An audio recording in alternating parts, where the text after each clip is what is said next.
ଜଣେ ବ୍ୟକ୍ତି ଜୀବନରେ ନିରାଶ ଅବସ୍ଥାରେ ଭାଙ୍ଗି ପଡ଼େ। କ'ଣ କରିବେ ଚିନ୍ତା କରୁ କରୁ ଗୋଟିଏ ଚିନ୍ତା ତାଙ୍କ ମନକୁ ଆସିଲା।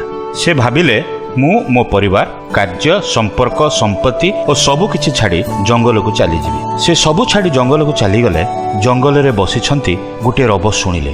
ଈଶ୍ୱର ତାଙ୍କୁ ଏ କଥା କହିଲେ, ପୁଅ, ତୁ ସବୁ ଛାଡ଼ି ଏ ସ୍ଥାନକୁ ଚାଲି ଆସିଲୁ, କାହିଁକି ଆସିଲୁ ସେଥିରେ ଗୋଟିଏ ଭଲ କାରଣ ଦେଇପାରିବୁ?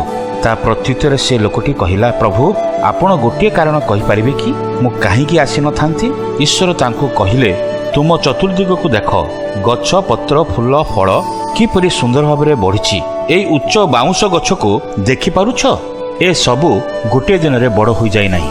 ସବୁ ଗଛ ବୀଜରୁ ଉତ୍ପନ୍ନ ହୋଇଛି। ସେ ସବୁ ବଡ଼ ହେବା ପର୍ଯ୍ୟନ୍ତ ମୋତେ ଧୈର୍ଯ୍ୟର ସହ ଅପେକ୍ଷା କରିବାକୁ ପଡ଼ିଛି। ତା ମଧ୍ୟରେ ଅନେକ ଅନାବନା ଗଛ ମଧ୍ୟ ଉଠିଯାଏ, କିନ୍ତୁ ଧୈର୍ଯ୍ୟର ସହ ଅପେକ୍ଷା କରିବାକୁ ପଡ଼ୁଛି। ଅନାବନା ଗଛ ପ୍ରଥମ ବର୍ଷରେ ବଡ଼ ହୁଏ, ଦ୍ୱିତୀୟ ବର୍ଷରେ ଫୁଲ ଧରେ ଓ ତୃତୀୟ ବର୍ଷରେ ଫଳ ଫଳେ। କିନ୍ତୁ ବାଉଁଶ ଗଛ ବେଶୀ ବଡ଼ ହୋଇନଥାଏ। କିନ୍ତୁ ମୁଁ ଆଶା ଛାଡ଼ି ଦେଇନଥାଏ। 100 ଫୁଟ ଲମ୍ବାର ଶକ୍ତ ବାଉଁଶ ଗଛଟି ହେବା ପାଇଁ ମୋତେ କେତେ ବର୍ଷ ଯେ ଅପେକ୍ଷା କରିବାକୁ ପଡ଼େ ତାହା ତୁମେ ଜାଣିନାହ। ଅନେକ ଧୈର୍ଯ୍ୟର ଆବଶ୍ୟକ। ପୁଅରେ, ତୁମ ଜୀବନ ରୂପ ମୂଳଦୁଆକୁ ସୁଦୃଢ଼ କରିବା ପାଇଁ ଅପେକ୍ଷା କରିବାକୁ ପଡ଼ିବ। ତେଣୁ ନିରାଶ ହୁଅ ନାହିଁ।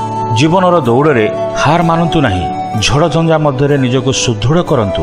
ଦେଖିବେ ଈଶ୍ୱର ଆପଣଙ୍କ ପାଇଁ ଆଶୀର୍ବାଦ ରଖିଅଛନ୍ତି।